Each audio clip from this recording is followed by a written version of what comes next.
नमस्कार. रामकृष्ण हरी. गुरुर् ब्रह्मा गुरुर्विष्णू गुरुर्देव महेश्वरा गुरु साक्षात परब्रह्म तस्मै श्री गुरुवे नमः. ब्रह्मपुरी यूट्यूब चॅनेलवर आपणा सर्व भक्तांचे मनपूर्वक स्वागत. चातुर्मास उत्सव समिती ब्रह्मपुरी यांच्या सौजन्याने आज तुकाराम गाथेतील अभंगावर प्रवचन होणार आहे. तत्पूर्वी एक गीत सादर होईल. गीत सादर करणार आहे आदरणीय श्री दीपक इनामदार. मी त्यांना विनंती करते की त्यांनी गायन सेवा सादर करावी. रामा तुझला वंदन करीतो, रामा तुझला वंदन करीतो, कृपा करी रे आम्हावरी. पतित जीव तू उद्धरशी हे, ऐकत आलो आजवरी. नाही बुद्धी समजू कैशी, उपनिषदे अनुश्रुती स्मृती. जपतप ध्याने राहून गेली, रमलो या मिथ्या जगती. आता उमगे उगीच चिकेले, उपद्व्याप सगळे अपुरे. दोन अक्षरी मंत्र खरा तो, रामा रामा जपुया रे, रामा रामा जपुया रे. राज्यपदाचा त्याग करूनी, ज्याने धरणी उद्धरली. वानर मानव असुरकुळेही, पैल तीराला पोचवली. ज्याला स्मरता मुक्ती मिळते, दाखविष बरी हनुमान. या मुक्तीच्या आड येतसे, केवळ आपुला अभिमान, केवळ आपुला अभिमान. चला करूया या जन्माचे, सार्थक भजुनी रघुरामा. स्वर्ग नको अन पुनर्जन्मही, भोगू मुक्ती या जन्मा, भोगू मुक्ती या जन्मा, भोगू मुक्ती या जन्मा, भोगू मुक्ती या जन्मा. च्या संदर्भात थोडक्यात प्रस्तावना मांडली आहे. प्रस्तावना. वंदनीय राष्ट्रसंत तुकडोजी महाराज यांच्या संकल्पातून आणि परमपूज्य सद्गुरू डॉक्टर श्री द देशमुख उपाख्य डॉक्टर काका यांच्या कृपेने, परमपूज्य मंदाताई गंधे यांच्या आशीर्वादाने गेल्या 11 वर्षापासून चालणारा हा चातुर्मास ब्रह्मपुरी येथे सुरू आहे. 2015 पासून एका मंदिरात चालणारा हा चातुर्मास ईश कृपेने आज 6 राज्य व 600 मंदिरात सत्संग मंडळात 11व्या वर्षात सुद्धा आनंदाने व उत्साहाने साजरा होत आहे. ज्ञानेश्वरी, दासबोध, ग्रामगीता, तुकाराम गाथा, एकनाथी भागवत या संत वाङ्मयाचा अभ्यास चातुर्मास उत्सव समिती ब्रह्मपुरी अंतर्गत केला जातो. त्यात विविध उपक्रम राबवले जातात. त्यातीलच हा कोविड काळापासूनचा उपक्रम. ऑनलाईन प्रवचने अनेक प्रसिद्ध वक्त्यांकडून मागवून चातुर्मास उत्सव समिती ब्रह्मपुरी यूट्यूब चॅनेलवर प्रसारित केली जातात. त्याचा लाभ सर्व मंदिरात साधक परिवार घेतात. आज आपण सर्व श्रोते याच उपक्रमातील प्रवचनाचा आनंद व संत उपदेश ऐकण्यास एकत्रित आलो आहोत. आता आपल्याला प्रवचनासाठी लाभलेल्या प्रवचनकार यांचा थोडक्यात परिचय करून देते. आपल्याला लाभलेल्या प्रवचनकार यांचे नाव आदरणीय सौ वैशाली दीपक इनामदार, नांदेड सिटी, पुणे. त्या सद्गुरू परमपूज्य डॉक्टर श्री द देशमुख त्यांच्या त्या अनुग्रहित आहेत. गेल्या 15 वर्षापासून त्यांचा डॉक्टर काकांच्या मार्गदर्शनाखाली पंचदशी, मनाचे श्लोक व भगवद्गीता यांचा अभ्यास चालू आहे व त्या पुणे येथे मनाचे श्लोक, भगवद्गीता यांचे वर्गही घेत आहेत व अत्यंत तळमळीने आणि निष्ठेने गुरूंच्या आज्ञेप्रमाणे त्यांचे कार्य चालू आहे. मी आदरणीय वैशालीताईंना विनंती करते की त्यांनी त्यांच्या प्रवचनाला सुरुवात करावी. गणेश शारदा चैव सद्गुरु सज्जनस्तथा आराध्य दैवतं गुह्यं सर्वमे रघुनंदनं कृपा कटाक्षाची किरणे मोह समुद्राचे आटणे घडे जय त्या श्रीकृष्णे वंदू तया ते श्रीराम. शुकासारिखे पूर्ण वैराग्य ज्याचे वसिष्ठा परिज्ञान योगेश्वराचे कवी वाल्मिका सारिखा मान्य ऐसा नमस्कार माझा सद्गुरु रामदासा. जय जय रघुवीर समर्थ. सर्वप्रथम पंढरीनाथाला वंदन करते. श्री तुकाराम महाराज ग्रंथ भाष्यकार हरिभक्त परायण परमपूज्य शंकर महाराज खंदारकर हे आमचे आजे गुरु, माझे सद्गुरु परमपूज्य डॉक्टर देशमुख काका, श्रद्धेय आदरणीय परमपूज्य मंदाताई या तिघांनाही स्मरणपूर्वक नमस्कार करते. चातुर्मास उत्सव समिती ब्रह्मपुरी येथील सर्वा आमच्या सविताताई यांना इथून स्मरणपूर्वक नमस्कार करते. ऑनलाईन माध्यमातून श्रवण करणाऱ्या श्रोते हो, तुम्ही जगदीश मूर्ती आहात, त्यामुळे तुम्हाला अभिवादन करते. आणि आज जो तुकाराम महाराज गाथा भाष्यामधील एक चिंतनासाठी अभंग जो दिलेला आहे, 3639 हा अभंग आहे, तर त्या अभंगाचं चिंतन करण्याचा प्रयत्न करते. तुकाराम महाराज गाथा भाष्य हे अखंड जास्तीत जास्त काय सांगतंय तर पांडुरंगाचं स्मरण करा, नाम घ्या.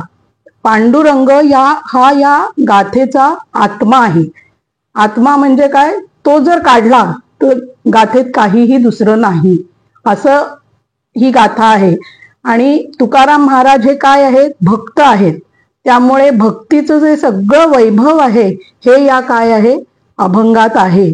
भक्तीने प्रेम कसं येतं, प्रेम म्हणजे काय, म्हणजे प्रेमाने आपण देवाला कसं आपलंसं करतो, हे सगळं या याच्यात, म्हणजे आपण ज्यावेळी चिंतन करतो ना त्यावेळी अक्षरशः डोळ्यात पाणी येतं की खरंच प्रेम करावं ते कसं करावं हे आपल्याला आपले संत शिकवतात. आता हा अभंग जो आहे तो नामपर आहे आणि तो नामपर असल्यामुळे नामाची महती इथे पूर्णपणे तुकाराम महाराजांनी सांगितलेली आहे.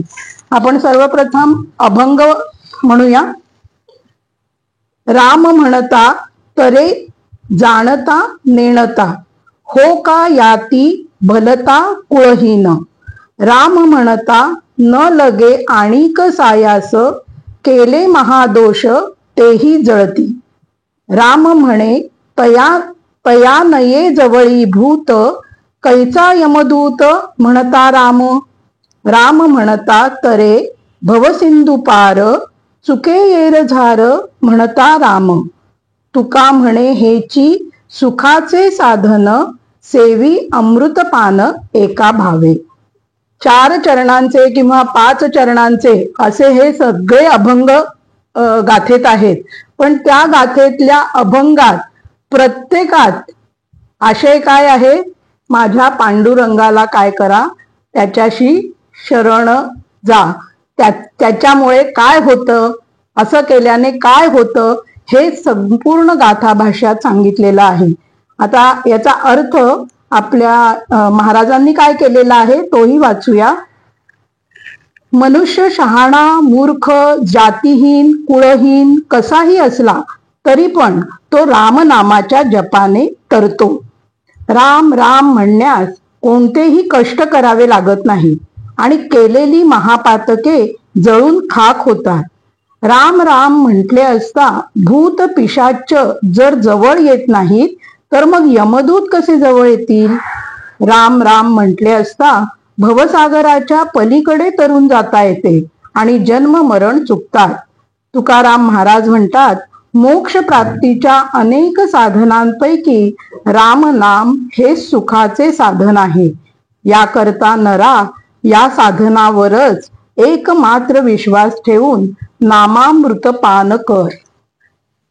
अर्थ सरळ आहे, पण तेवढाच तो काय आहे, आपण तो जर आपल्याला आता कंठगत होऊ शकतो, पण स्वभावगत जर व्हायचा असेल तर त्याचं खूप चिंतनच करायला हवं. चिंतन करायला हवं, अखंड अनुसंधान करायला हवं. हे सगळं या तुकाराम महाराजांच्या गाथेत हे सगळं जाणवतं की किती एकरूप, किती तल्लीनता, किती तद्रूपता परमेश्वराशी असली की हे सगळं काय होतं, सहज काय होतं, बाहेर पडतं. तर आपण आता या अभंगाचं चिंतन करण्याचा प्रयत्न करूया. पहिलं चरण जे आहे तर त्याच्याविषयी विचार करू की मनुष्य शहाणा, मूर्ख, जातीहीन, कुळहीन कसाही असला तरी पण तो रामनामाच्या जपाने तरतो. आता हा नामपर अभंग असल्याने रामनामाचं अनन्यसाधारण महत्व इथे तुकाराम महाराज सांगत आहेत. कलियुगात नामावतार हाच काय आहे, कायमचा अवतार आहे. ब्रह्मचैतन्य गोंदवलेकर महाराज आणि सर्व आपले महाराष्ट्रातील जे संत झालेले आहेत त्यांनी मुक्तपणे नाम महिमाच गायलेला आहे. कारण काय आहे, कलियुगाचा म्हणजे आता रामाचा अवतार झाला, कृष्णाचा अवतार झाला, आपल्याला ते देहात आलेले दिसतात म्हणून आपण समजतो की देहातले येणारे म्हणजेच अवतार. तर तसं नाहीये, कलियुगात नाम हाच अवतार आहे, म्हणजे सूक्ष्म अवतार आहे. आपण म्हणतो ना मन हे काय आहे, सूक्ष्म देह आहे, तसं नाम हे काय आहे, सूक्ष्म अवतार आहे. त्यामुळे त्याला नामावतारच म्हटलेलं आहे.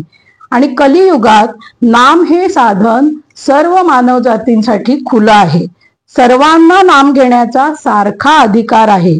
शहाणा असो, मूर्ख असो, हे सगळं काय आहे, हे काय आहे, आपल्या बुद्धीचं द्वंद्व आहे, आपण निर्माण केलेलं आहे. भगवंतानी शहाणा माणूस, मूर्ख माणूस असं काही निर्माण केलेला नाहीये. त्यांनी फक्त काय निर्माण केलाय, माणूस निर्माण केलेला आहे. स्त्री निर्माण केली, पुरुष निर्माण केला. पण आता एखादा शहाणा असतो, एखादा मूर्ख असतो, एखादा वेडगळ असतो, एखादा खूपच बुद्धिमान असतो. हे सगळं जे आहे हे कशामुळे आहे, ते बुद्धीचे धर्म आहे. प्रत्येकाची बुद्धी कशी आहे त्याच्याप्रमाणे ते ठरतं.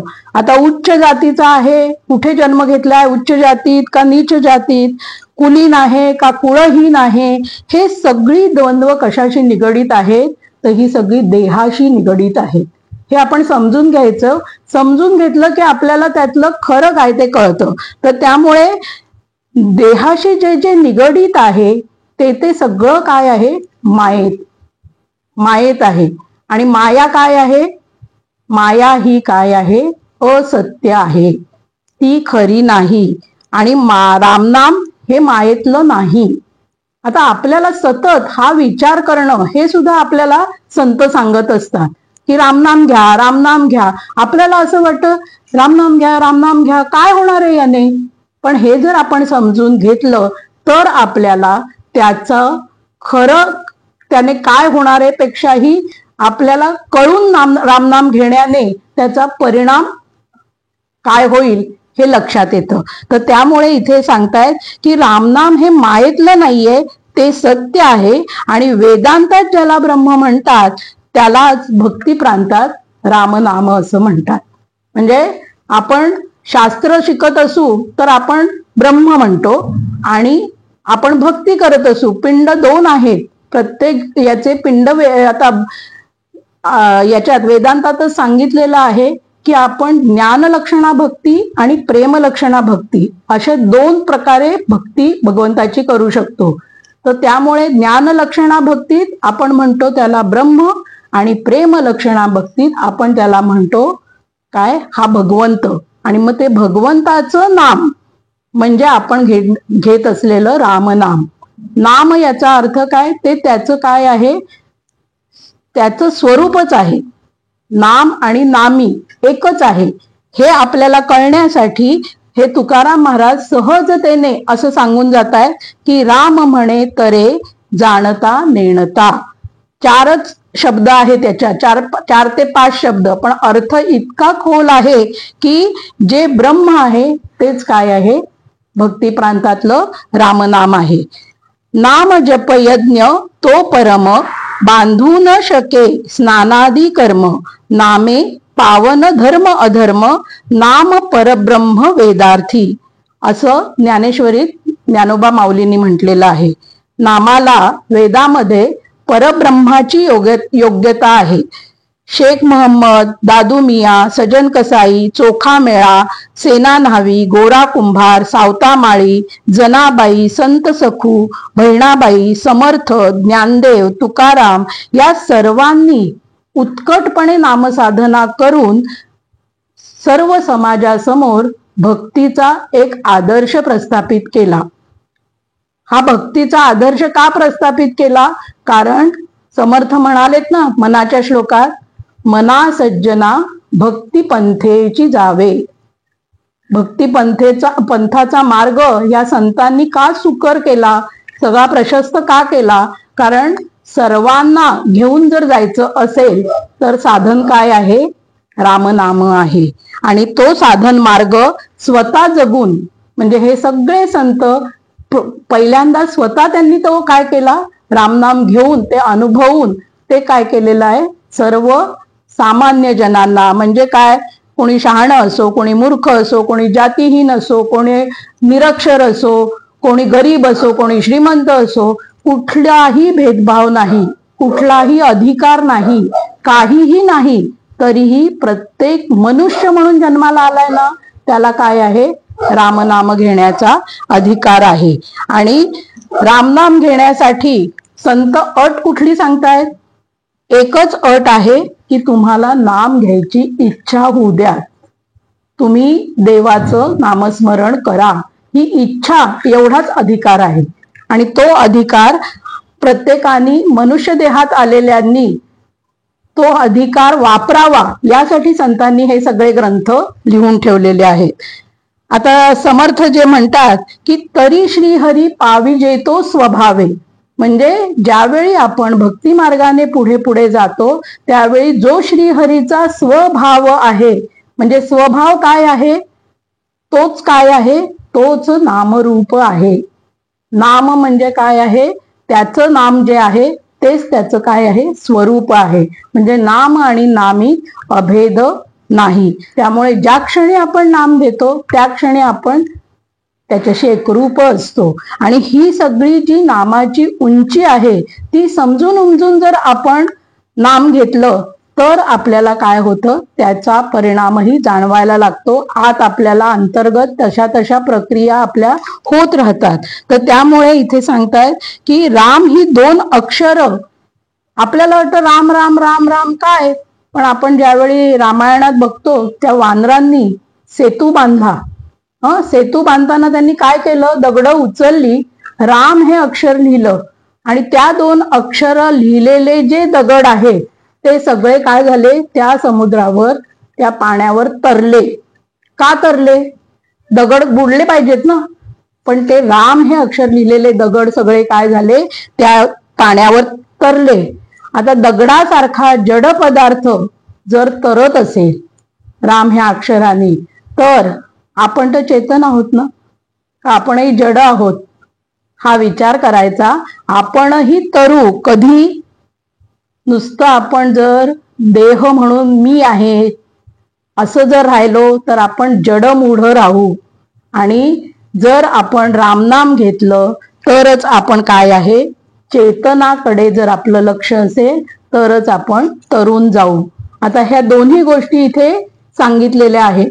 म्हणजे श्रद्धेने हे सगळं काय करायचं आहे, घ्यायला सुरुवात करायची आहे.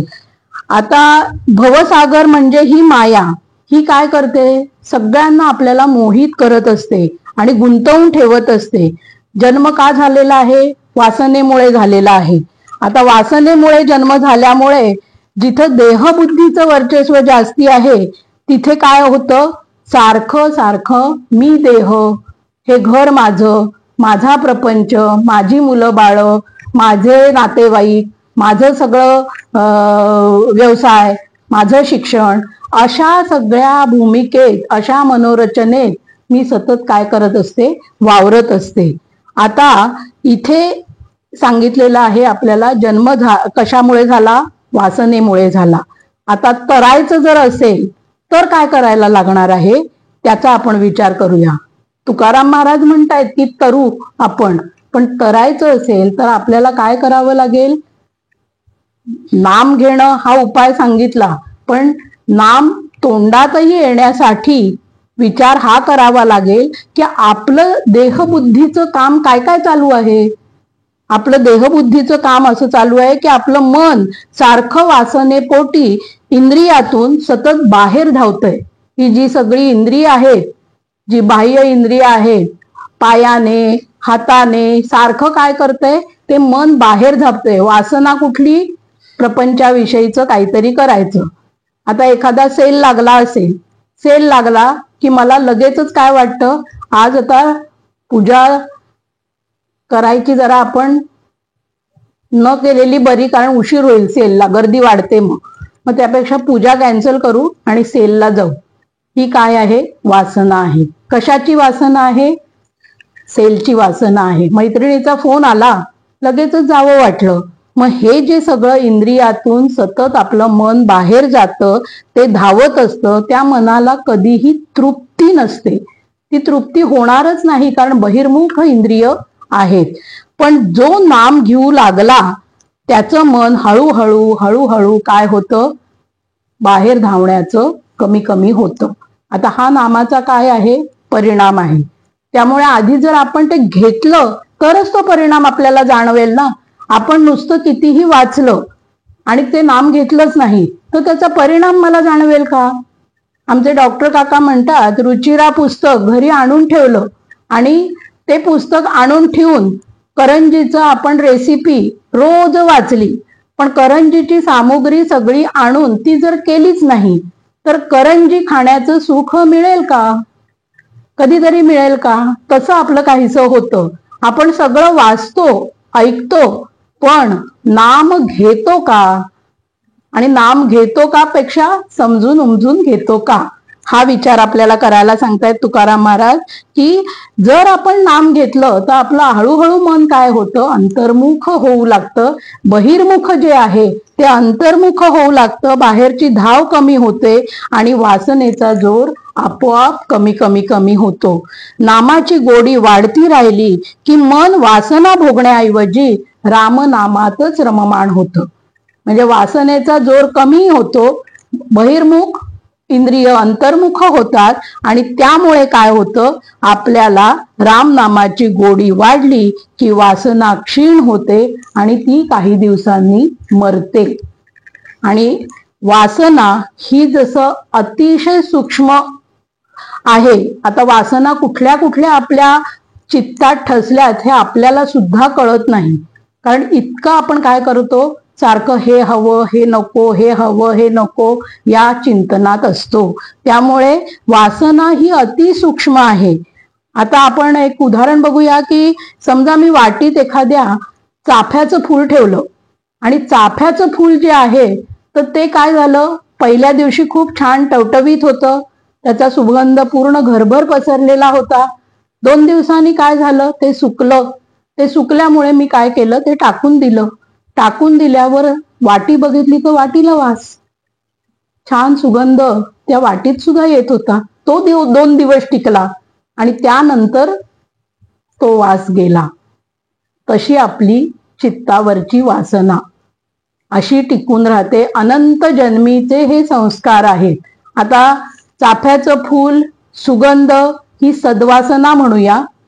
समजा रॉकेल असेल तर रॉकेलचाही वासच राहतो ना, मग ती दुर्वासना. आता दुर्वासना, सद्वासना, कुठल्या वासना आपल्या याच्यात आहेत चित्तात, त्यावर आपलं काय होतो, जन्म ठरतो. कुठल्या देहात जन्म, काय जन्म, हे सगळं ठरतं. मग आता ही सूक्ष्म वासना मला काय करतेय, जन्म घ्यायला भाग पडतेय. आणि इथे तुकोबा म्हणताय, नामामुळे काय होतं, तरुण जातो. हा भवसागर आपण तरुण जातो. मग आता ही सूक्ष्म वासना काढायला अस्त्र पण सूक्ष्मच हवं की नाही. मग त्याला स्थूल अस्त्र काही चालेल का, तर ते हे रामनाम आहे. रामनाम सूक्ष्म आहे. सूक्ष्म का आहे, कारण आपल्याला आपण नुसतं नाम घेतल्याने हे परिणाम होतात. परिणाम ज्याचे जाणवतात ना, ते सूक्ष्म असतं. स्थूल म्हणजे आपल्याला डोळ्यांनी दिसतं. आपण रामनाम घेतलो तर ते त्याचा परिणाम आतल्यात मन, बुद्धी, चित्तावर होत असतो, जिथे वासना आहे.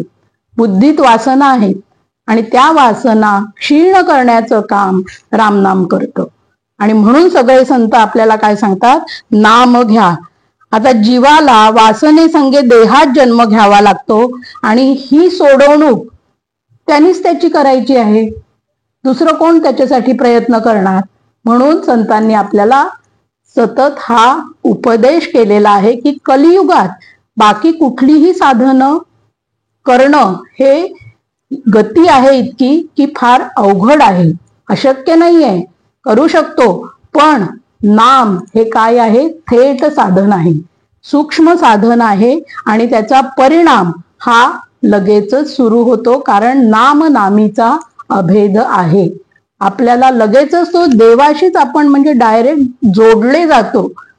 तिथे काहीही असं म्हणजे कष्ट नाहीये. आपल्याला पुढे येणार आहे ते नामसाधनेला लौकिकातील हा लहान मोठेपणाचा पण अडसर नाहीये की यांनी घेऊ नये, यांनी घ्यावं, असंही काही नाही. अशिक्षित असो, अडाणी असो, सगळे जण अधिकारी आहेत भवसागर तरुण जाण्यासाठी.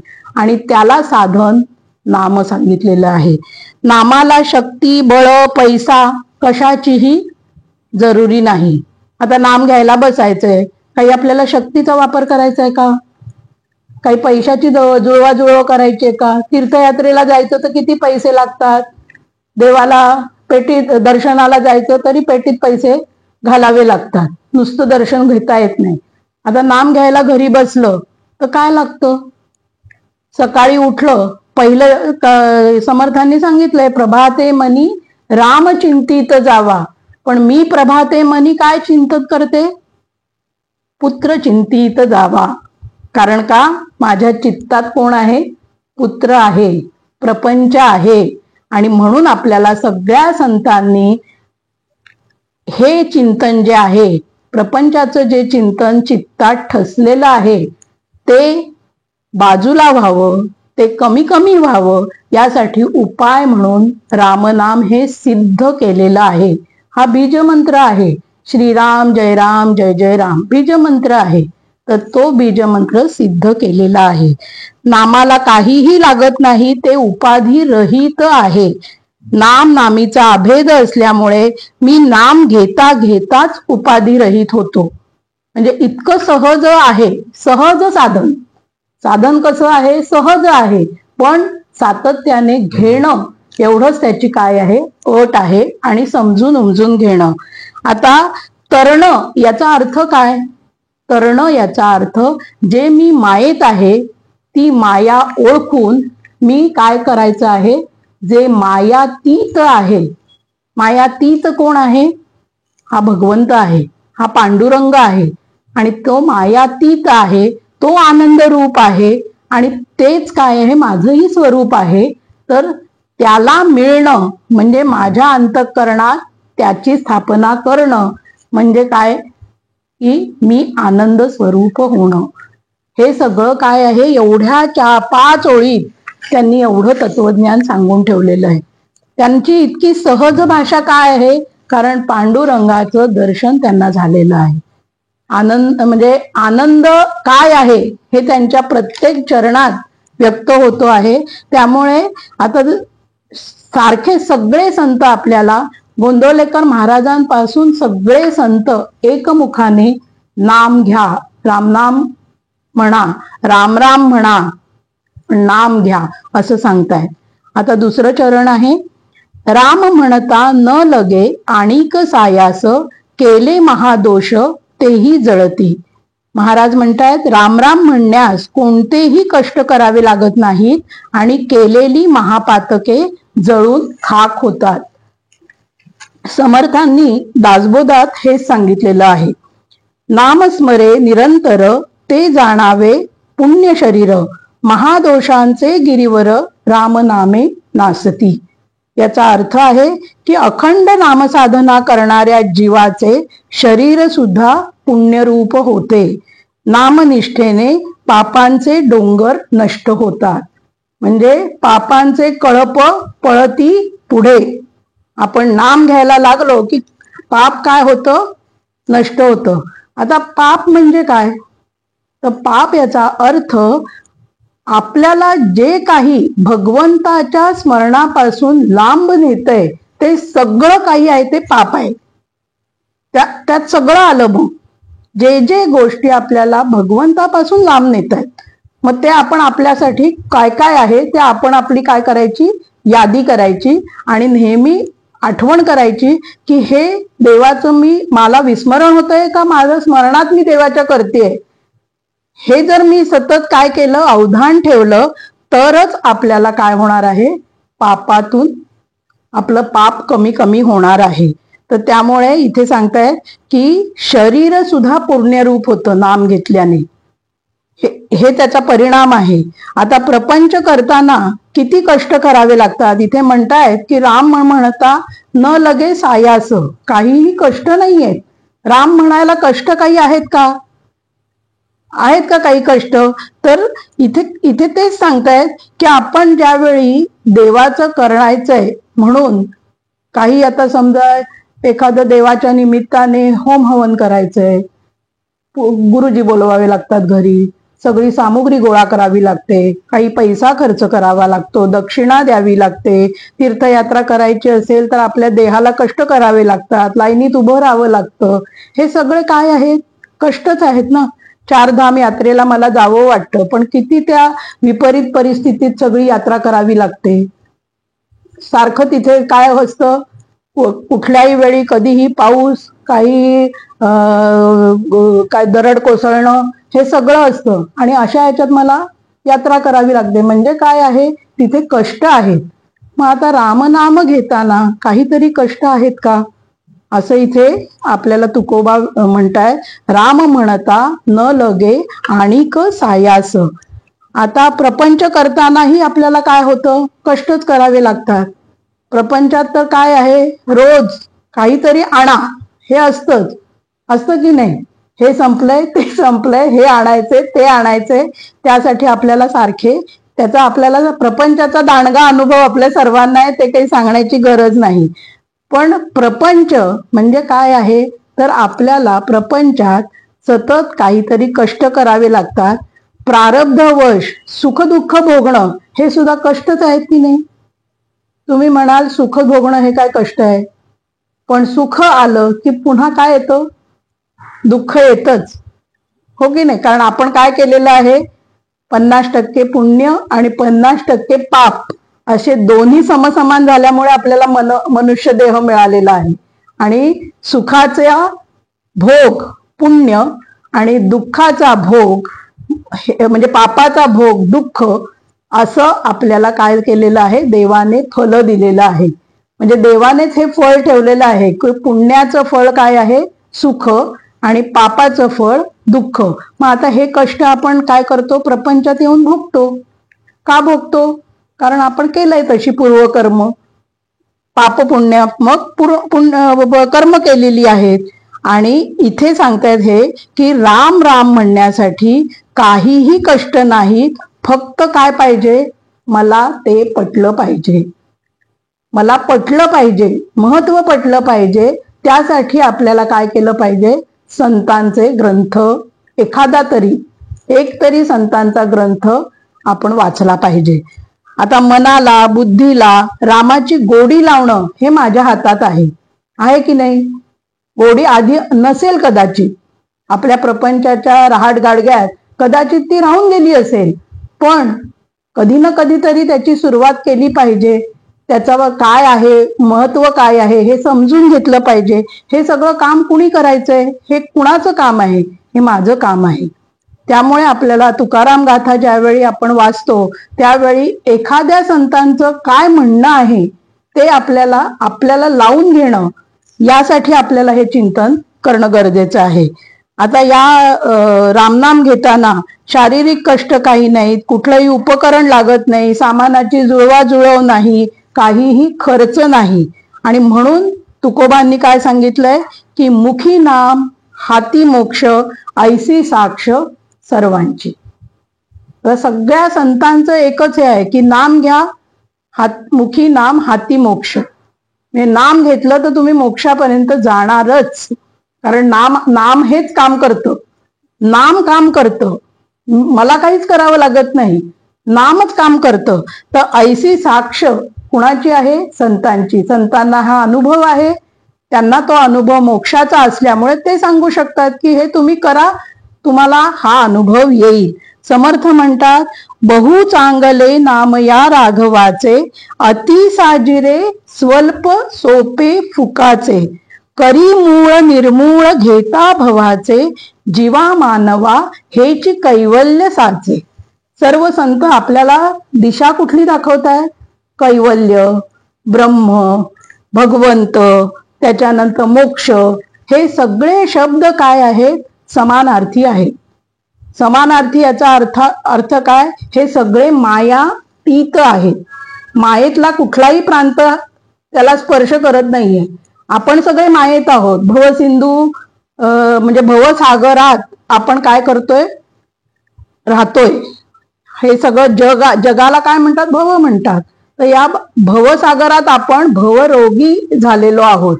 आता या भवरोग्यांना तरायसाठी मार्ग कुणी सांगितलेला आहे, संतांनी सांगितलेला आहे. तर बहु चांगले नाम या राघवाचे, अति स्वल्प. आपल्याला काय झालेलं आहे माहितीये का, सहज सोपं साधन हे काय वाटतं, खरंच परिणामकारक असेल का, शंका वाटते. आणि आपल्याला असं वाटतं वेदांत ग्रंथ वाचले, उपनिषद वाचली, त्याच्यानंतर शास्त्र ग्रंथ वाचले, शंकराचार्यांची स्तोत्र वाचली की म्हणजे काय आहे, आपण काहीतरी परमार्थाचं अभ्यास करतो आहे.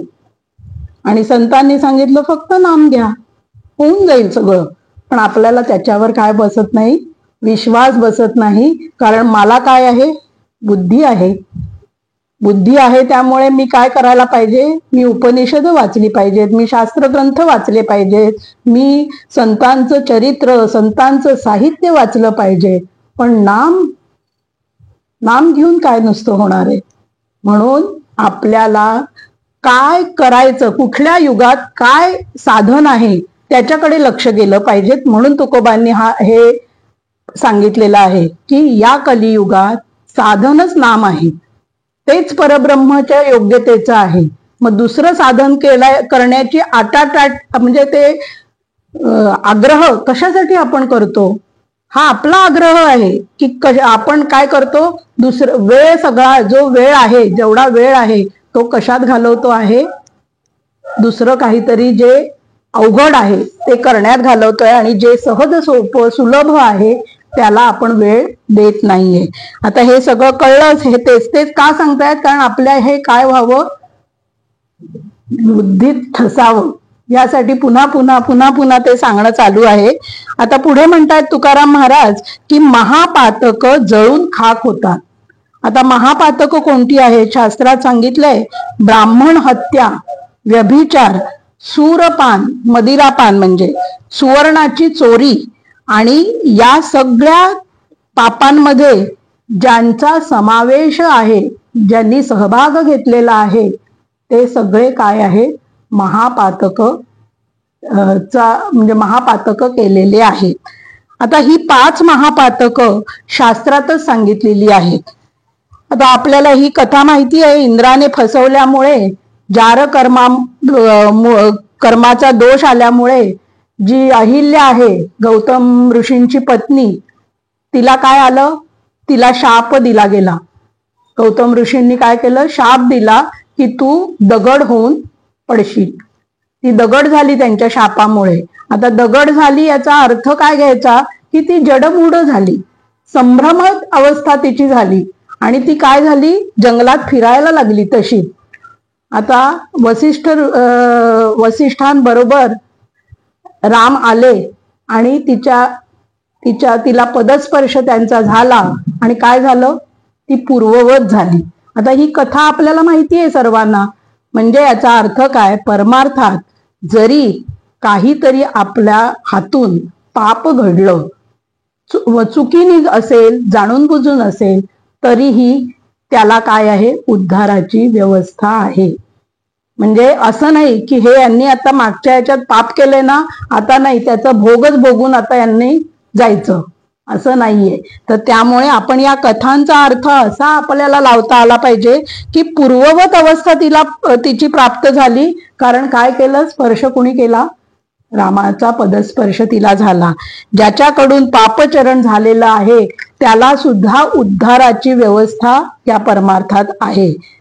आता गीतेत म्हटलेलं आहे, एक वचन सांगितलेलं आहे, अपि चेत्सु दुराचारो भजते मामन्य भाक. जर एखादा अतिशय दुराचारी सुद्धा अनन्य भावाने माझा भक्त होऊन मला भजत असेल तर साधुरेवस मंतव्य, म्हणजे तो सज्जन समजावा, असं गीतेत वचन आहे. म्हणजे गीता हे काय आहे? सत्य सांगते. म्हणजे जो चुकलाय, दुराचारी आहे, पण काय झालेला आहे? तो मला भजतोय, तो मला भजत असेल, माझा भक्त होऊन मला भजत असेल, तर तो सज्जनच आहे. श्रीरामांचं चिंतन मी मनापासून जर करत राहिले तर माणूस चुकीचं वर्तन घडलं तरीही श्रीराम आपल्याला त्यातून सोडवतील, हा दिलासा इथे सांगितलेला आहे. म्हणजे श्रीरामांचा आधार कोणत्याही स्थितीत आपल्याला आहे, अशी आपली श्रद्धा हवी. माझी श्रद्धा कमी पडते म्हणून मला असं वाटतं काय होईल, कसं होईल. पण इथे आपल्याला या सगळ्या म्हणजे कथेतून हेच कळतं की श्रीरामच सगळं काय करतात? सोडवतातही. त्याच्यानंतर चूक झाली तर त्यातून काय करतात? आपल्याला चुकीतून कळून देण्याचं काम. जर आपण नाम घेत असू तर, आपण त्यांचं भजन करत असू तर, यातला अट तेवढीच आहे की आपण त्यांच्यासाठी काहीतरी करत असू तर. आता राम म्हणजे काय? की कोणताही आराध्य दैवत, तर या अर्थाने आहे. तर म्हणजे याचा अर्थ असं नाही की आपण पाप करतच राहायचं आणि काय करायचं? रामनाम घ्यायचं आणि सगळं काही त्याने बघायचं, अशा अर्थाने इथे म्हटलेलं नाहीये. फक्त जसं जसं मी कळून करते तसं तसं मला त्याचा परिणाम जाणवायला लागतो. आता आपल्याला वाल्या कोळीचं तर उदाहरण ज्ञातच आहे. मरा मरा हे उलट नाम घेऊन तो काय झाले? आत्मज्ञानी झाले. आधी कशी होती परिस्थिती? आपला प्रपंच ते काय करायचे? चोरी, दरोडा असं सगळं घालून जे यायचे त्याच्यातून पैसा, हे द्रव्य, ते आपल्या प्रपंचासाठी वापरायचे. आणि त्यांनी ज्यावेळी असं विचारलं की तुम्ही सगळे आपल्या बायकोला, मुलांना, की मी तुमच्यासाठी एवढी धडपड करतो आणि तुम्ही माझ्या पापात भागीदार आहात का? ते म्हणाले आम्हाला ते काही माहिती नाही, तुम्ही आमच्यासाठी हे आणायचं, आम्ही काही तुमच्या पापात भागीदारी नाही, तुमचं पाप तुमच्याजवळ. असं ज्यावेळी कळलं, उपरती झाली, पश्चाताप झाला, नारद मुनींची भेट झाली, आणि काय झालं? अखंड रामनाम सुरू झालं आणि रामनाम सुरू झाल्यानंतर वाल्या कोळी काय झाले, वाल्मिकी ऋषी झाले. आता या कथा ज्या आहेत ना, त्या कथा आपल्याला काही अर्थवाद सांगत नाही आहेत, हे खरंच आहे. आपण त्याचा परिणाम आपल्याला कळावा याच्यासाठी हे सगळं लिहून ठेवलेलं आहे. फक्त आपण काय करतो, त्या वाल्या कोळ्यासाठी ते आहे, ते वाल्मिकी ऋषी झाले, ते आपल्यासाठी नाही. आपण एवढं कुठे करू शकणार? मी प्रपंचात आहे, मला किती व्यवधानं आहेत, आपलं काही तेवढी योग्यता नाही असं समजू आपली काढतो आणि काय करतो, सोडून देतो. तर ते सोडू नये याच्यासाठी आपल्याला हे सतत चिंतन मनन करणं गरजेचं आहे. आता इथे पुढे एक अजून अजामेळ आपल्याला माहिती आहे, तोही एक महापापी होता. पण त्याने काय केलं होतं, स्वतःच्या मुलाचं नाव नारायण ठेवलं होतं आणि जेव्हा अंतकाळ आला त्यावेळी तो काय झाला, नारायण नारायण म्हणाला आणि तो काय झाला, मुक्त झाला. आता हे अर्थवादाचं उदाहरण आहे, पण म्हणजे पापी लोकांचं सुद्धा देव रक्षण करतो हे त्याच्यातून सांगायचं आहे. एक गणिका होती वेश्या व्यवसाय करणारी, तिने सुद्धा काय केलं होतं, एक पोपट सांभाळला होता आणि त्या पोपटाला ती शिकवायची राम राम राम राम म्हण. आता त्यामुळे ती उद्धरली. म्हणजे काय सांगितलेलं आहे, फक्त राम राम म्हणा, नाम घ्या आणि त्यामुळे काय होईल, तुम्ही उद्धरून जाल, तुम्ही या भवसागरातून तरुण जाल. आता हे सगळी उदाहरणं आपण पाहिली तर यावेळी इथे कळतं की नामाचं स्मरण करणं आवश्यक आहे. नाम घेणं याचा अर्थ काय, सतत स्मरण असणं गरजेचं आहे. आता वेदविहित कर्म, अष्टांग योग, तीर्थयात्रा कोणतीच साधनं न करता जर कोणी फक्त प्रेमाने आणि सदाचाराची पथ्य सांभाळून रामनाम जपत असेल तर तो संतुष्ट होऊन भक्तांचा सांभाळ करतो. तो संतुष्ट होतो म्हणजे काय, नाम घेतल्याने समाधान कोणाला लाभतं, त्या देवाला लाभतं. मला असं वाटतं त्याला समाधान कशाने लाभतं, मी पूजा केल्याने लाभतं, मी फुलं वाहिल्याने लाभतं, मी वेगवेगळे नैवेद्य अर्पण केल्याने त्याला समाधान मिळतं आणि त्याच्यात मी समाधानी होते की मी सगळं देवाचं करते, यात मी समाधानी होते. पण इथे काय सांगितलंय की जो नाम घेतो त्याने तो समाधानी होतो. हा कालमहिमा आहे. म्हणजे काल सुसंगत साधन जर आपण केलं तर देवही समाधानी होतो आणि देवाचं समाधान आपल्यालाही मिळतं. असं हे साधन आहे, त्यामुळे नाम घ्यायचं आहे. आता आपण हे बघतो की संत, सगळे संत, सावता माळी आहे, गोरोबा काका आहेत, जनाबाई आहे, गोपी आहे, अखंड अनुसंधान कुणाचं, प्रपंचाचं होतं का चित्तात, प्रपंच चालू होता त्यांचा. सावता माळी मळा पिकवलेला होता त्यांनी, गोरोबा काकांचा कुंभारकी व्यवसाय होता, जनाबाई दासी होती, असं सगळं प्रत्येकाचं आपापलं चालू होतं. पण असे हे असून सुद्धा, सामान्य असून सुद्धा तरले नामाने. हे कुठल्या शाळेत गेले का शिकायला, कुठल्या युनिव्हर्सिटीची डिग्री घेतली का, कुठली PhD मिळवली का, काही नाही, फक्त नाम घेतलं. नामाने काय झालं, त्यांचं अंतःकरण शुद्ध झालं आणि त्या शुद्ध अंतःकरणात शुद्ध अंतःकरणात त्याचं प्रगटीकरण झालं. त्यांना खरं काय ते कळलं. तर त्यामुळे फक्त काय लागतं, शुद्ध अंतःकरण. म्हणजे शुद्धीची आपल्याला त्याला काय द्यावी लागते, एक हमी द्यावी लागते की मी शुद्ध मला व्हायचं आहे आणि त्यासाठी मला काय घ्यायचंय, नाम घ्यायचं आहे. हे सगळं सांगितलं कशासाठी आहे, हे सगळं मला करण्यासाठी सांगितलेलं आहे. हे सगळं सांगण्यासाठी नाही आहे, म्हणजे हे प्रवचन करतेय त्याच्यासाठी नाहीये, हे मला जोडून घेण्यासाठी हे सगळं संतांनी सांगितलेलं आहे. आता तिसरं चरण आहे, राम म्हणे तया नये जवळी भूत, कैचा यमदूत म्हणता राम. राम राम म्हटलं असता भूत पिशाच जवळ येत नाही, तर मग यमदूत कसे जवळ येतील. आता अजून एक सांगितलं, प्रत्येकाला भीती काय असते की भूतपिशाच्यांची भीती असते, मृत्यूची भीती असते, प्रत्येकाला आहे मनात. कोणी दाखवतं, कोणी बोलतं, कोणी नाही. मग इथे तुकोबा महाराज म्हणतात की रामनाम घेतल्याने काय होतं, भूतपिशाच जवळ येत नाही, ते घाबरतात. ते जो साधक रामनाम घेतोय त्याच्या जवळ भूतपिशाच यायला घाबरतात. मग यमदूत तरी कसे येतील, ही खात्री दिलेली आहे त्यांनी. तर आपण याच्याविषयी थोडं बघूया की ब्रह्मचैतन्य गोंदवलेकर महाराज, टेंबे स्वामी, श्रीधर स्वामी, योगी अरविंद, स्वामी विवेकानंद यांच्या चरित्रात पिशाच्यावर उपाय करून बाधेचे संकट निवारण केल्याचे प्रसंग आहेत. आता हे सगळे संत आत्ताच्या विज्ञान युगातलेच आहेत. आता याविषयी परमपूज्य डॉक्टर काकांनी दासबोध चिंतनिकेत एक चिंतन मांडलेलं आहे.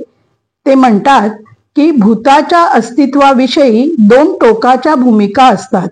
काही लोक अस्तित्व नाकारतात की भूत आणि पिशाच नाहीच आहे आणि त्यामुळे हे सगळं काय आहे म्हणजे खरं नाहीये आणि कुणी काही ऐकूनच घ्यायला त्याला तयार नसतं. तर काही लोक थोडस जरी तर्कविसंगत झालं, घडलं, तर भूत पिशाचाशी त्यांचा संबंध जोडतात. भूतबाधेशी खरं तर काहीही संबंध नसतो, पण हा जोडला जातो. आता भूत आणि म्हणजे भूताविषयी काही आपण असं पाहिलेलंही नसतं, ते हॉरर पिक्चर्स मध्ये वगैरेच आपण ते बघितलेलं असतं, त्यामुळे तो मनावर परिणाम झालेला असतो. त्यामुळे आपण कधी असं एखाद्या माणसाने भूताला बघितलं असू शकतं, माहिती नाही. तर त्यामुळे इथे काय सांगितलेलं, भूत आहे का नाही हे संदिग्ध आहे. पण आता इथे काका काय म्हणतायत की अनेक वेळा तो मनाचा दुबळेपणा असू शकतो आणि नामाने हे जे दुबळं झालेलं मन आहे ना, त्याला आत्मबल मिळतं. म्हणजे आहे ना परिणाम, त्याला ते बलवान करतं. त्या मनाला नाम काय करतं, बलवान करतं. आणि त्यामुळे मग काय होतं, भूतपिशाच आपल्याला आपल्या मनातून निघूनच जातात. कारण आत्मबल जसं वाढतं तसं हे भयाचं कारण काय होतं, कमी होऊन जातं. असं इथे सांगितलेलं आहे की मन, बुद्धी, चित्त नामात गुंतलेलं जर असेल तर आत्मबल वाढल्यामुळे भय कमी होतं. म्हणजे काय आहे, नाम घेतल्याचा परिणाम काय आहे, आत्मबल वाढतं.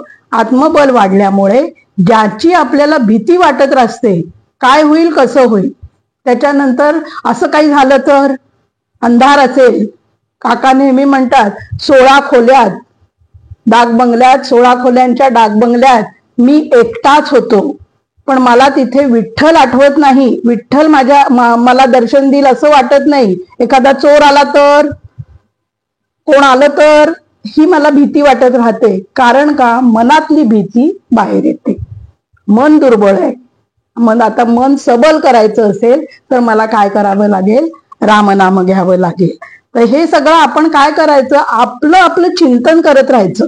हे ऐकायचं आणि आपण आपलं चिंतन करत राहायचं. आता मृत्यूचं महाभय प्रत्येकालाच आहे. मला मृत्यू आला तर कुठे येईल, कसा येईल, त्रास होईल का हार्ट अटॅकने येईल, हार्ट अटॅकने आला तर बरं, पटकन सुटेल, असं सगळ्यांची काय असते, मृत्यू विषयी सुद्धा इच्छा असते की मृत्यू कसा यावा. काहीच हातात नाही, पण मृत्यू कसा यावा.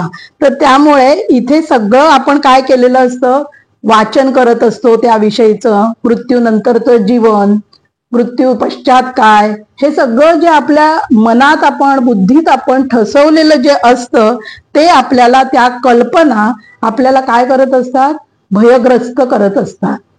त्या खरं तर कल्पनाच आहेत मनाच्या, त्या सगळ्या भयग्रस्त करत असतात.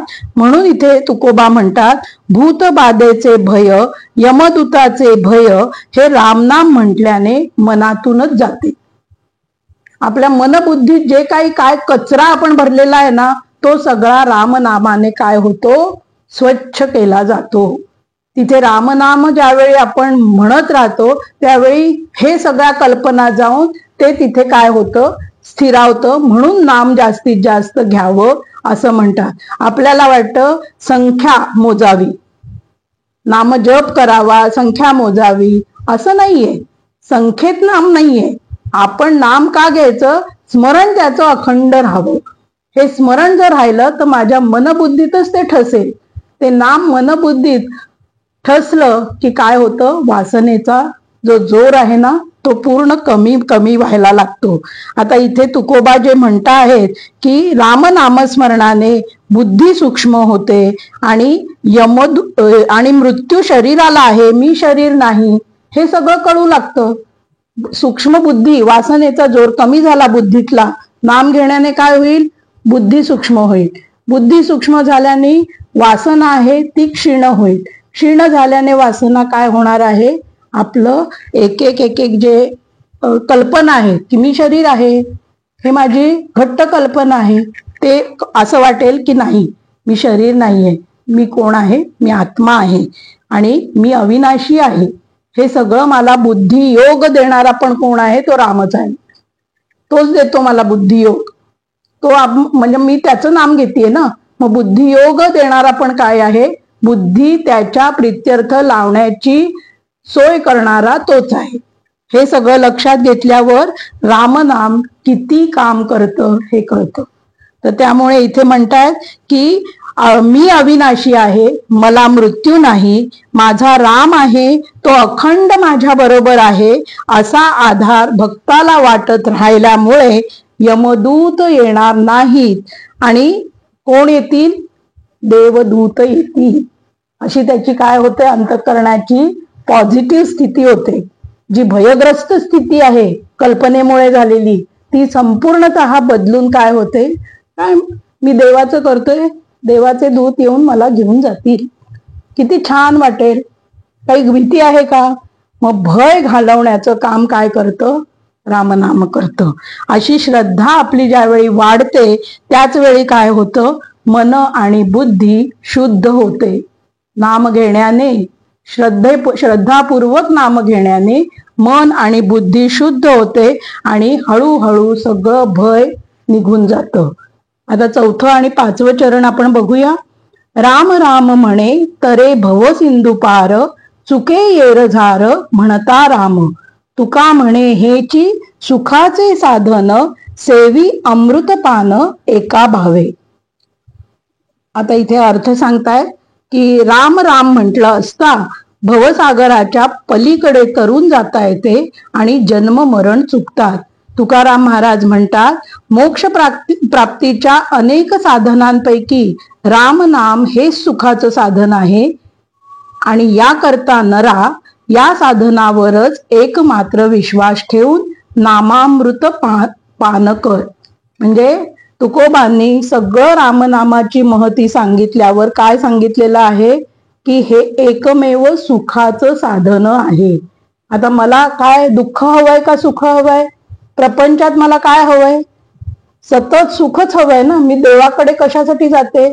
मला सुखी ठेव, माझ्या घरच्यांना सुखी ठेव, आहे की नाही? याच्यासाठीच आपण देवाचं करत असतो. तर मग इथे तुकाराम महाराज काय म्हणतात? हेची सुखाचं साधन. तुका म्हणे हेची सुखाचे साधन, सेवी अमृतपान एका भावी. म्हणजे नाम घेतलं तर तुम्हाला अमृतपान, याचा अर्थ तुम्ही अमृत तत्वाचा योग म्हणजे अनुभव तुम्हाला येईल. म्हणजे मी जीव नाही, मी कोण आहे? देव आहे. मी देह नाही, मी देव आहे. देव म्हणजे काय? अखंड ज्ञान प्रकाश. असं हे जी अनुभूती आहे, देव आहे, देव पहावया गेलो, देवची होऊनी ठेलो. मी देवाच्या शोधात गेलो पण मीच देव झालो, ही जी अनुभूती आहे. म्हणजे काय? अज्ञानी दशेतून मी काय होणार? मला माझा खरं स्वरूप काय आहे? माझं स्वरूप ज्ञान स्वरूप आहे, सच्चित आनंद स्वरूप आहे, तेच अमृत तत्व आहे. आणि ते तत्व, त्या तत्वरूपाचं मला काय होणार? मरण होणार. आता माझं जीवदशेत त्याचं विस्मरण आहे. मी स्वतः अज्ञानी झालेली आहे. का अज्ञानी झालेली आहे? कारण देहाशी संबंध जोडून आहे, मनाशी संबंध जोडून आहे, बुद्धीशी संबंध जोडून आहे.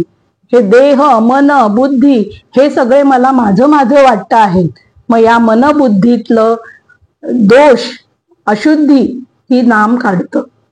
हे दोष जे आहेत मनबुद्धीत, जे काही आहेत, जे सगळं माझं चित्तावरचे ठसे आहेत, आपण मगाशी पाहिलं चाफा आणि रॉकेलचं उदाहरण, तर त्याप्रमाणे हे जे माझ्या मनबुद्धीवर ठसलेलं आहे अनंत जन्मीचे संस्कार, ते पुसण्याचं काम रामनाम करत असेल तरच आपल्याला ते रामनाम घेतल्यानंतरच आपल्याला अमृतपानाची प्राप्ती आहे. अमृत तत्व. मी आता विवेकानंद काय म्हणतात, आपण कोण आहोत? अमृत पुत्र आहोत. पण आपल्याला वाटतं का? आपण आपल्याला काय समजतो? मी जाणार. मी असं म्हणत नाही कधी की माझं शरीर जाणार, असं कधीही आपण म्हणत नाही. मी जाणार आणि काय होईल, कसं होईल. आपण अमृत पुत्र आहोत असं मला भावनाच नाही. कारण का? माझा अभ्यास नाही, मी ते देवाचा विचार तसा करत नाही. तर त्यामुळे इथे सांगतायत की जर मी नरदेहात आलेली आहे तर माझं पहिलं क्रियमाण काय आहे? जीवदशेतून आत्मदशेतच जाणं हे माझं पहिलं कर्तव्य आहे, क्रियमाण आहे. कारण नरदेहात आले आहे. या नरदेहाचे निसंबंधे बहुत पाविजे उत्तम पदे, अहंता सोडून स्वानंदे सुखी झाले. सगळे संत सुखी व्हा. दुःख नाहीच आहे परमार्थात. दुःख हा शब्दच नाहीये. तर परमार्थात काय करायचंय? सुखी होता होता सुखरूप व्हायचं आहे.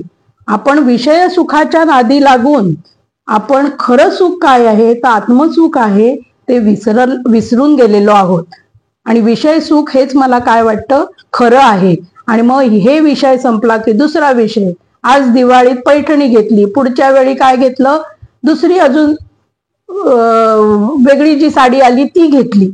आज हिऱ्याची अंगठी केली, उद्या हिऱ्याचे पुड्या हे केल्या, नेकलेस केला. हे विषय सुख मला समोर समोर सारखं येतं आणि ते सुख झालं तर मी सुखी, ते नाही झालं की मी दुःखी. आणि अशा गटांगळ्या खात जीव जगतोय. आणि याला भवसागर म्हणतात, याला माया म्हणतात. आणि या मायेच्या जर पार जीवाला जायचं असेल तर त्याला रामनाम घेतलं की काय होणार आहे? त्याचं हे सगळी येरझार जी आहे, गटांगळ्या खाणं आहे. कारण जोपर्यंत तो या प्रपंचाच्या चिंतनात आहे, मायेच्या चिंतनात आहे, तोपर्यंत त्याला काय आहे? सुख दुःखाचाच अनुभव आहे. तो सुखी पूर्णतः यात होऊ शकणार नाही. मी सारखं सुखासाठी सगळं करती आहे, पण सुख दुःखाचेच भोग मला सारखे येतात. मग हे द्वंद्व जे आहे ते जर आपल्याला मिटवायचं असेल तर मला मायापतीला शरण गेलं पाहिजे. हा मायापती जो आहे, पांडुरंग आहे, त्याला शरण गेलं पाहिजे. आणि आपण आता मनुष्याचा एक स्वभाव काय झालाय, काय होईल कसं होईल हा मूलमंत्र त्याचा झालेला आहे. सारखी काळजी करणं हे कर्तव्याचा भाग समजायला लागलेला आहे तो. आणि सारखी उद्याची भीती, उद्या काय होईल, कसं होईल, प्लॅनिंग, पुढचं पुढचं पुढचं प्लॅनिंग. त्यामुळे मन काय झालेलं आहे, अस्थिर झालेलं आहे. आता अंतर्मुख करून जर विचार केला तर सर्व संत म्हणतात की फक्त तुम्ही एकच करा, नाम घेत राहा आणि त्याच्यावर सोडा. कर्तेपणा स्वतःवर घेऊ नका. कर्तेपणा त्याचा आहे, तो स्वतःवर ओढवल्याने काय झालेलं आहे, सगळी ही गद जीवाची झालेली आहे. मी करता, मी भोगता, मी देह, हे जग सत्य, हे सगळं काय झालेलं आहे, भ्रांती निर्माण झाल्यामुळे काय झालेलं आहे, तो येरझार करतोय या भवसिंधू सागरात. सारखं काय होतंय, येतोय जातोय, म्हणजे जन्म घेतो, मरतोय, पुन्हा जन्म घेतोय. कारण परमेश्वराने यांनी काय सांगितलंय, भगवंतानी, की मी मायेच्या यंत्रावर टाकतो त्यांना. त्याचं काम काय आहे की जो माझ्याकडे आला नाही, जो माझं भजन करत नाही, जो माझं नाम घेत नाही, जो सतत प्रपंचात आसक्त आहे, त्याला त्याचे भोग देण्यासाठी मी मायेच्या यंत्रावर त्याला टाकतो. म्हणजे माया यंत्रावर टाकणं का भगवंताकडे जाणं हे कुणाचं आहे कर्तव्य? माझा चॉईस आहे, क्रियमाण माझं आहे की मला कुठे जायचंय. आणि म्हणून महत्व काय आहे रामनामाचं हे समजून घेणं त्यासाठी फार गरजेचं आहे. तर आता इथे सांगतायत, शेवट असं सांगतायत हे की येरझार थांबेल, म्हणजे या भवसिंधूतून आपल्याला तरुण जाणं, आता जसं दगड तरले तसं मीही तरून जाईन कधी, जर मला अमृत तत्वाची प्राप्ती झाली तरच. म्हणून जीव भवरोगी आहे, नामस्मरण करणं हा त्याच्या औषध सेवनाचा उपाय आहे. शरीराला ज्यावेळी बरं नसतं त्यावेळी मी डॉक्टरकडे लगेच धाव घेते आणि काय करते, तो आजार बरा करण्याचा प्रयत्न करते. पण मी भवरोगी आहे हे मला काय होतं, कळत नाही. मी भवरोगी आहे म्हणजे मी या भवसागरात म्हणजे मायेच्या प्रांतात सतत सतत सतत काय करते, फिरत राहिलेली आहे. मग माया पतीकडे लक्ष दिलं तरच सुटका आहे, मायेत राहिलं तर सुटका नाही. आणि मायापतीकडे जाण्याचा मार्ग नाम हे आहे, रामनाम हा आहे. आता इथे अजून एक आपण छोटस हे बघूया की जीवाचा जन्म वासनेच्या संगे आहे. वासना हे जर आपण एक मोठं झाड मानलं तर मोठं झाड जर तोडायचं असेल तर आपण त्याच्या वरच्या फांद्या आधी तोडतो, नंतर बुंधा तोडतो. त्याप्रमाणे हे वासनेचं झाड तोडण्यासाठी त्याच्या फांद्या म्हणजे आपलं हवं नकोपणा आधी तोडावं लागतं आणि शेवटी वासना मारावी. म्हणजे हे सगळे काय सांगितले, प्रक्रिया सांगितलेल्या आहेत की आधी काय करायचं, हवं नको पण जे मनात आपल्या आहे ते सगळं काय करायला पाहिजे, छाटलं पाहिजे. त्याच्यासाठी नाम आहे. ते आपण छाटून स्वबळावर जमणं शक्य नाही, तर ते नामानेच होणार. आपल्याला जे मागायचं आहे ते भगवंताजवळ मागायचं, त्याने ते दिलं नाही तर ते न देणं हेच माझ्या हिताचं आहे हे काय करायचं, समजून जायचं. म्हणजे इतकं आपला विश्वास त्याच्यावर पाहिजे, इतकी श्रद्धा हवी की जे त्यांनी मला दिलेलं आहे तेच माझ्या हिताचं आहे आणि ही माझी बुद्धी परिपक्व म्हणजे निश्चयात्मक व्हायला पाहिजे. कारण बुद्धी निश्चये आत्मज्ञान असं वचन आहे.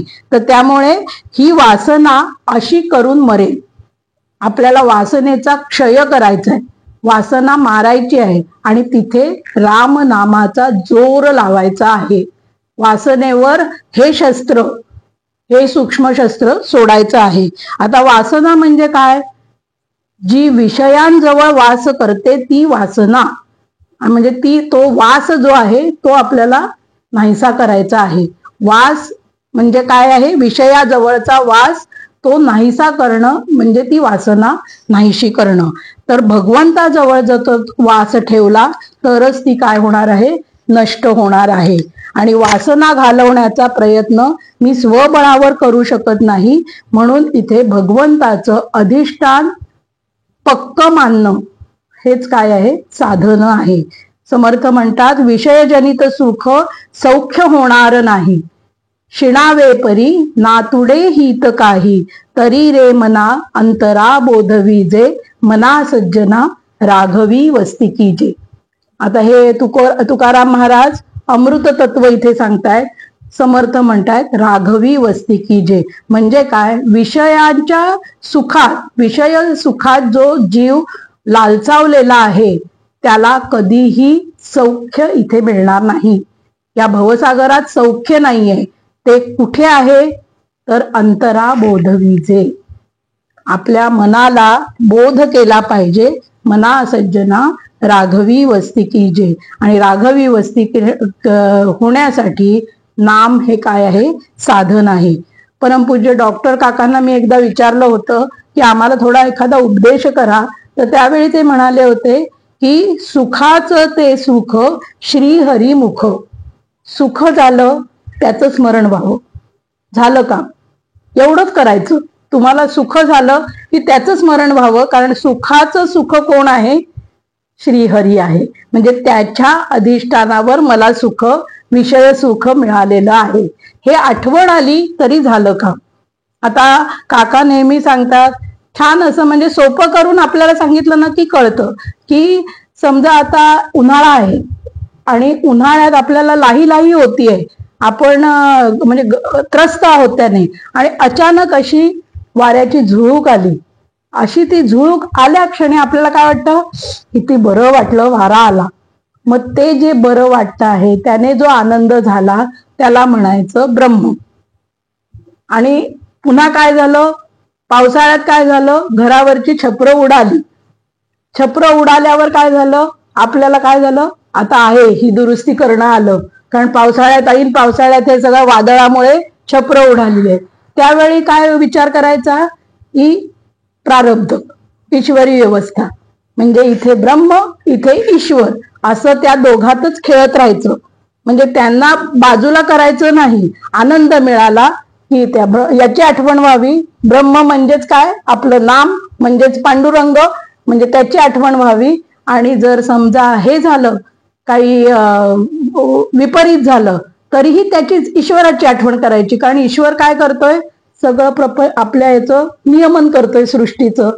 म्हणजे या दोघांच्या पलीकडे माझ्याकडे काहीही घ्यायचं नाही. हे काकांनी काय सांगितलं की हे आपल्याला म्हणजे प्रयोग करायचे, हे असे विचार करण्याचे. त्यावेळी आपली मनबुद्धी काय होणार आहे, तयार होणार आहे. आणि मग काय होणार आहे, सुखरूप असणाऱ्या श्रीहरीच्या सत्तेवर सगळं काही घडत असतं. हे अनुसंधान आपलं टिकायला मदत होते. हे विचार जर आपण करत राहिलो तर हे अनुसंधान टिकायला मदत होते. आणि मग काय होतं, विभक्ताचा भक्त होतो. आणि हेच अपेक्षित आहे. भक्तीत काय अपेक्षित आहे, विभक्त झालेला जीव पुन्हा भक्त व्हावा, हेच अपेक्षित आहे. पण ते भक्त होण्यासाठी काय करायला हवं, तर हे सगळे विचार, त्याच्यावर श्रद्धा, त्याच्यावर प्रेम आणि सतत त्याचंच अनुसंधान हे आपण सतत केलं पाहिजे. आणि नामस्मरण हे सुखी होण्याचं साधन आहे. सुखी होता होता सुखरूप होण्याचं हे साधन आहे. आणि सुखरूप होणे म्हणजेच अमृत पान करणे. आता आपण या अभंगाचं चिंतन आपल्याला दिलेल्या वेळेत केलेलं आहे. प्रयत्न केलेला आहे, कारण खूपच नामाचं सांगायला खूप आहे. पण आपण आता इथे थांबूया. आपल्या सर्वांना ही अमृत तत्वाची किंवा मोक्षाची प्राप्ती व्हावी ही प्रार्थना आपण करूया सद्गुरूंच्या चरणी. आणि इथेच मी चिंतन थांबवते. रामकृष्ण हरी. आभार प्रदर्शनाचं गोड कामही माझ्याकडेच आलेलं आहे. वैशालीताई, प्रवचन अत्यंत सुंदर, श्रवणीय व अभ्यासपूर्ण झाले. चातुर्मास उत्सव समिती ब्रह्मपुरी यांच्यातर्फे मी आदरणीय वैशालीताईंचे मनापासून आभार मानते व चातुर्मास उत्सव समितीच्या सर्वेसर्वा आदरणीय परमपूज्य सविताताई खरवडे यांचे विशेष आभार मानते. तसेच मुख्य आभार श्रोत्यांचे, तेव्हा श्रोत्यांचे सुद्धा मी मनपूर्वक आभार मानते व हा कार्यक्रम इथेच संपूर्ण झाला असे जाहीर करते. रामकृष्ण हरी.